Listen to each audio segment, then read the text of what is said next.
One of the biggest surprises on my breast cancer journey was in the treatment. It was how difficult I found to let people help me.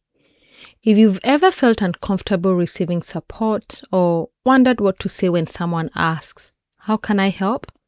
Come and take your seat. Today we are talking about the beautiful ways God carries us through the kindness of ordinary people and how you can help your loved ones when they ask, "How can I help?"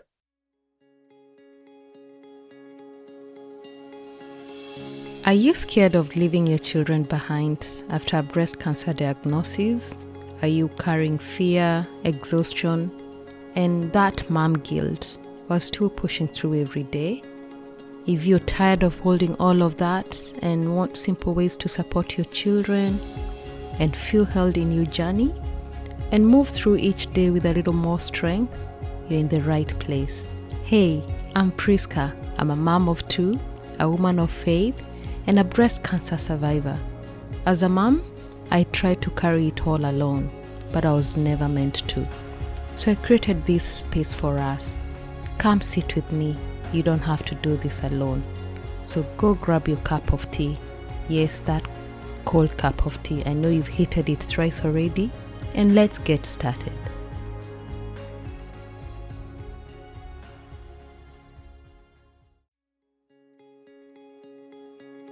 Hey friend, before we get started today, I just want to say I'm really proud of you for showing up for yourself today.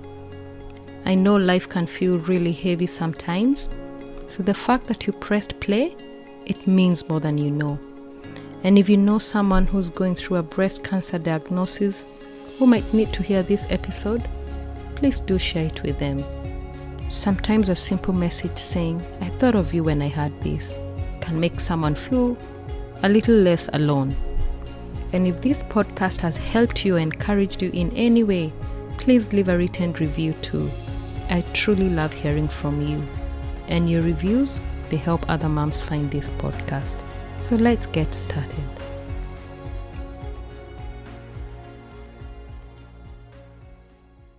Hey friend, come and take your seat. I've got my cup of tea beside me and hopefully you've got yours too. Or maybe you're driving home, or you're waiting outside another appointment. Or perhaps you finally found 10 quiet minutes while the house is still. Whatever your day looks like, I am really glad you're here. Today's conversation has been sitting on my heart for quite a while, because I think one of the hardest things breast cancer ever asked me to do wasn't chemo, it wasn't surgery, it wasn't losing my hair. Because I didn't know what that was. It was learning how to let other people help me. And if you're anything like me, that probably doesn't come naturally. You see, before cancer, I knew exactly what to do when someone else was struggling. I would take meals, the one who checked in, the one who remembered birthdays, the one who organized things. And, I quietly tried to make other people's lives a little easier. And maybe that's you too. You've always been the dependable one, the organizer, the one who carries everyone else. And then one day, everything changes. You're sitting in a specialist office. You're trying to understand the words that you've never heard before. And you're trying to remember, all the appointment dates, or even trying to work out how treatment even looks like. You're thinking about your children and trying not to cry every 5 minutes. And while you're carrying all of that, people begin asking, "How can I help?" Can I be honest? I often had no idea how to answer. Not because I didn't need help, because my brain couldn't carry one more decision. And looking back, I realized at that time I wasn't only carrying breast cancer. I was carrying motherhood, marriage, appointments, school lunches, all the medical language, the fear, the hope, the uncertainty for the future, the finances. I was trying to reassure the people that I loved. And somehow in the middle of that, I somehow needed to become the coordinator of my own support.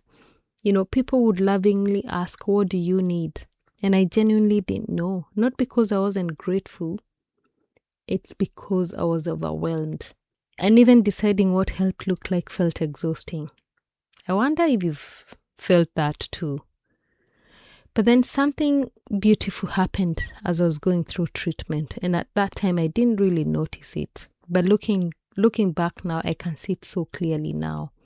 God kept sending people one after the other. Not famous people, not extraordinary people, ordinary people. Look at my husband.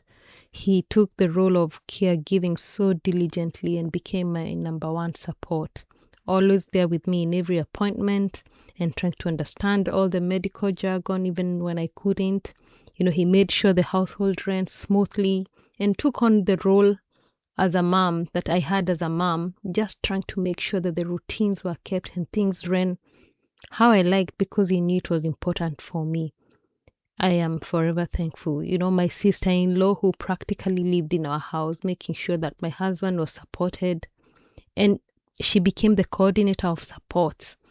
She would tell people how I was going. She would organize, who was coming. And, she became literally the coordinator of support where I would have been so overwhelmed. I had a network of friends who joined hands and behind the scenes made sure they supported me and my husband from practical support like groceries, home-cooked meals, organizing social outings when I had strength to move, and even checking in on my husband, the caregiver. And those even secretly organizing financial support that would come in when I least expected it, yet when I truly needed it. When I think of my mom and my family who prayed for me so much and honestly, and their phone calls and messages, even in the distance, they reassured me that I was loved, and they gave me the hope to keep looking forward to when I would see them when all this was behind me. Thinking of my breast care nurses, the friends who cooked meals, everyone that just joined hands. And little by little, God answered my prayers. It wasn't by removing the cancer, but by sending people.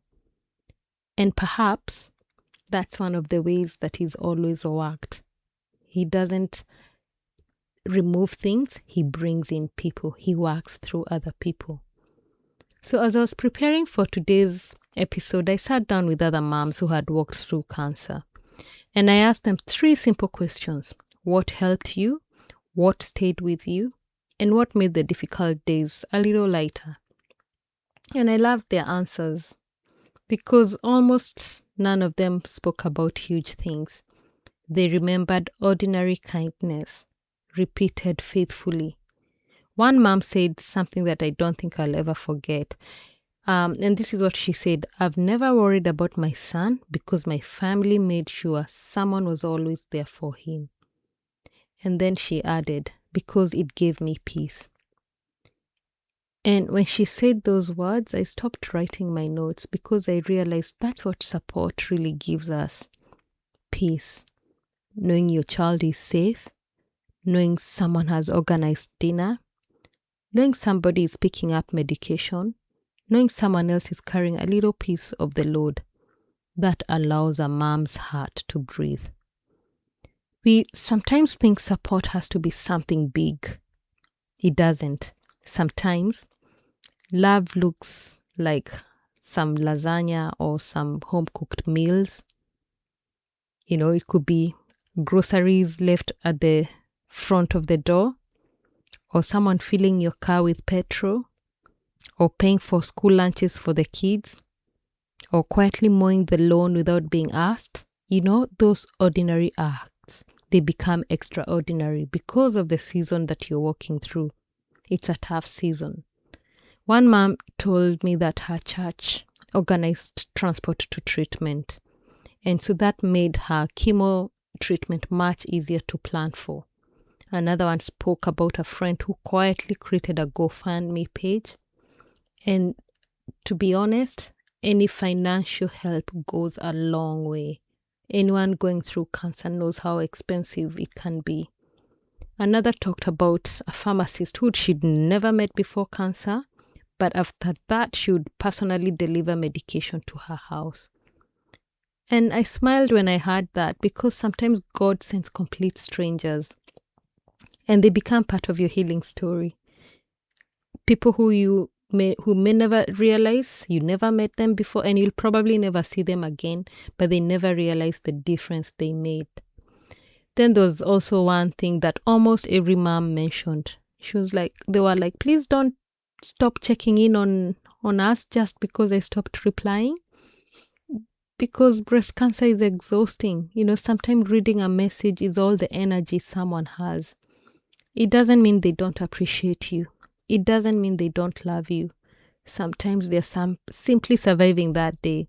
So keep sending the messages, keep praying, keep letting them know they are not forgotten. And can I tell you something? People rarely remember exactly what you said, but they remember how you made them feel. Sometimes the most healing words are simply, I am here. You don't have to pretend with me. This is really hard. I am praying for you. And sometimes the greatest gift is visiting and simply sitting quietly beside someone. No fixing, no explaining, not trying to make everything okay, just being there. One of my favorite pictures in the Bible is found in Exodus. You see Moses standing on the hill while the Israelites are fighting. And as long as his arms remain raised, they keep winning. But eventually he becomes tired, too tired to hold them up any longer. And I love what God doesn't do. He doesn't suddenly give Moses superhuman strength. Instead, he sends Aaron and Hur. One stands on one side, one stands on the other. And together they simply hold his arms up. That's it. They don't fight the battle for him. They don't take his place. They just help him to keep going. That's exactly what breast cancer support looks like. Nobody can do chemotherapy for you. Nobody can sit in the infusion chair for you. Nobody can carry their diagnosis for you. But they can hold your arms up until you find your strength again. So if someone asks you today, how can I help? Maybe you don't need the perfect answer. Maybe you simply say, could you bring dinner? Could you take the kids to sports? Could you pray for me? Or could you just sit with me for a while? And if you're that person asking that question, thank you. Never underestimate the difference of your kindness. And one day, the details of chemo will begin to fade. The appointment dates will blur together and the scans will become distant memories. But people rarely forget those who walk beside them, the people who made them laugh, the ones who held their hand, the ones who prayed with them, and those who quietly carried a little of the weight. Because I've come to believe in something. When we pray for God to help us, He sends people.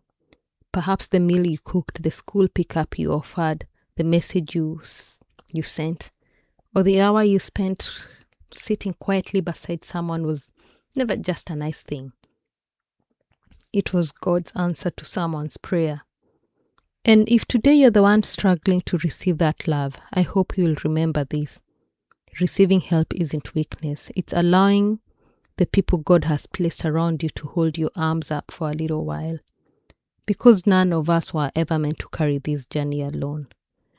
And if you still don't know what to do, you can send your friends this episode, and so they can know where they can help you. So thank you for spending this little bit of your day with me. I have loved having you here. And until next time, there's always a seat next here waiting for you, right next to me. I hope this episode held you in some small way today. And if it did, please share with a friend who needs to hear this or maybe needs a soft place to land. And if you feel ready, please leave a written review for the podcast. I'd truly love to hear from you and to know that this show is supporting you in your journey. This space, it's not just mine, it is ours. So now go take a breath, maybe reheat that tea one more time, and I'll meet you back here for the next episode. Ciao.